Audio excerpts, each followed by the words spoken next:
Shalom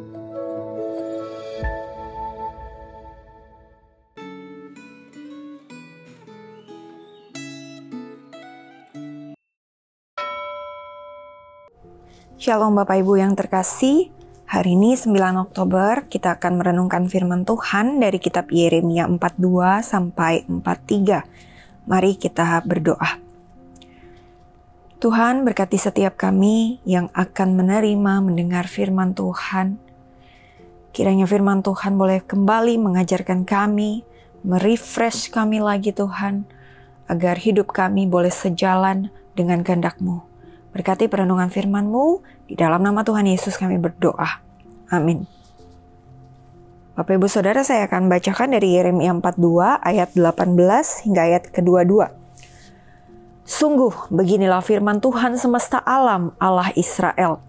Seperti tercurahnya murkaku dan luapan amarahku ke atas penduduk Yerusalem, demikianlah akan tercurah luapan amarahku ke atas kamu apabila kamu pergi ke Mesir.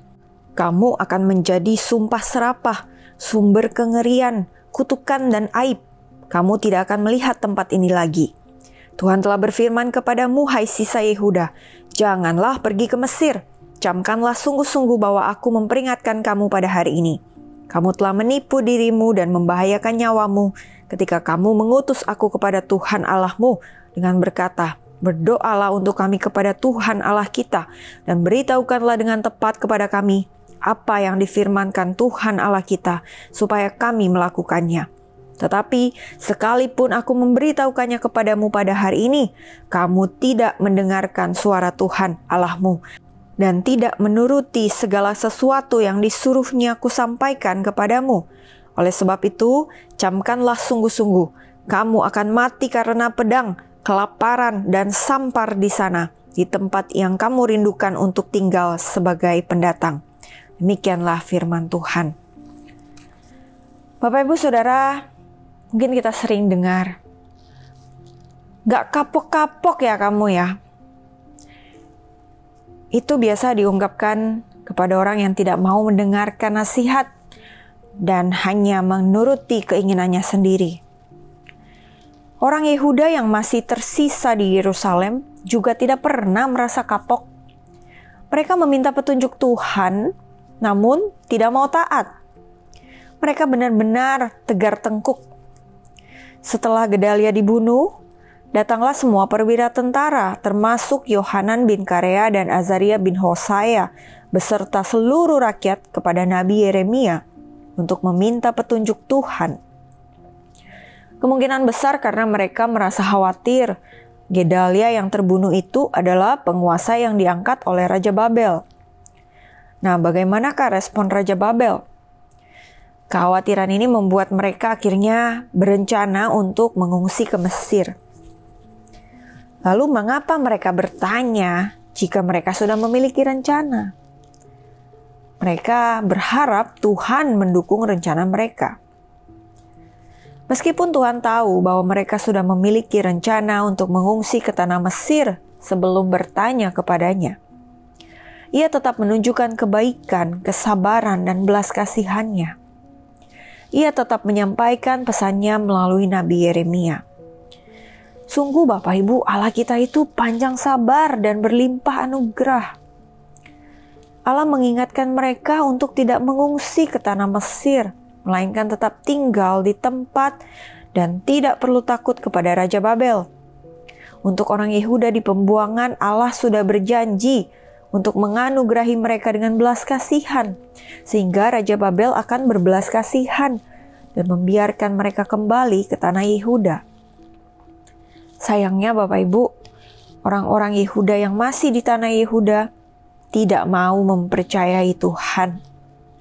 Mereka tetap mengeraskan hati dan mengungsi ke Mesir karena mereka beranggapan bahwa keadaan mereka akan lebih baik di sana. Allah memperingatkan mereka bahwa apa yang mereka harapkan dan apa yang mereka pikir akan berhasil tidak akan berjalan sesuai dengan rencana mereka. Justru di Mesir pun mereka akan mengalami pedang, kelaparan, dan penyakit sampar. Apa yang ingin mereka hindari akan mereka temui di Mesir.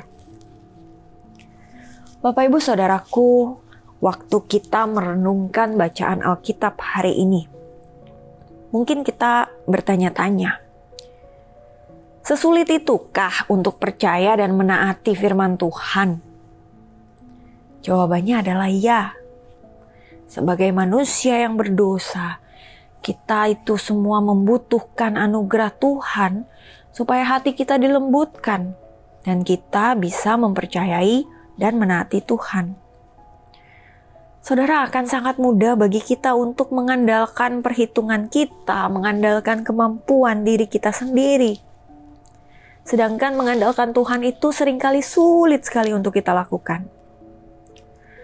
Karena itu Bapak Ibu, biarlah melalui firman Tuhan hari ini kita belajar untuk boleh lebih rendah hati, biar Roh Kudus memberikan kita hati yang lemah lembut, sehingga kita boleh hidup mengandalkan Tuhan. Amin. Mari kita berdoa.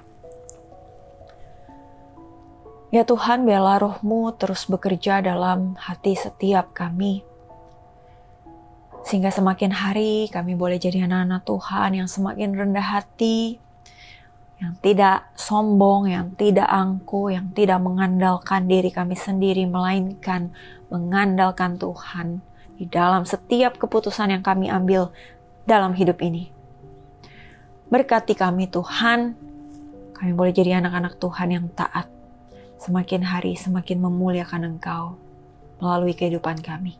Di dalam nama Tuhan Yesus kami berdoa. Amin. Tetap semangat menjalani hari. Tuhan Yesus memberkati.